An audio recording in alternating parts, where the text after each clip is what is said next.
Unknown number. Hello hello କିଏ? ମୁଁ ପୂଜା କହୁଥିଲି। କୋଉ ପୂଜା? ଆରେ ସେ ଯୋଉ ପୂଜା ହଉ ଛାଡ ନା ନାଁରୁ କଣ ମିଳିବ। ତମେ ବାହା ହେଇଛ? ନା ମୁଁ ବାହା ହେଇନି। ହଁ କହିଲ ବାହା ହେଇନ? ମୁଁ ତମ ସ୍ତ୍ରୀ କହୁଛି। ଘରକୁ ଆସ ତମ କଥା ବୁଝୁଛି। ଆରେ ପୁଣି ରଙ୍ଗ ନମ୍ବର। ହ୍ୟାଲୋ हेलो କିଏ? ମୁଁ ସୁଇଟି କହୁଥିଲି।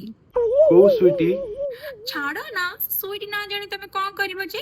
ତମେ ବାହା ହେଇଛ? ହଁ ମୁଁ ବାହା ହେଇଛି। କଣ କହିଲ ବାହା ହେଇଛ? ମୁଁ ତମ ଗର୍ଲଫ୍ରେଣ୍ଡ କହୁଥିଲି। ଆରେ ଆରେ ଆରେ ସରି, ମୁଁ ଭାବିଲି ମୋ ସ୍ତ୍ରୀ ଫୋନ କରିଛି ବୋଲି। ମୁଁ ତମ ସ୍ତ୍ରୀ ହିଁ କହୁଛି। ଆସ ଆସ ତମ ପ୍ରେମ ଛଡଉଛି।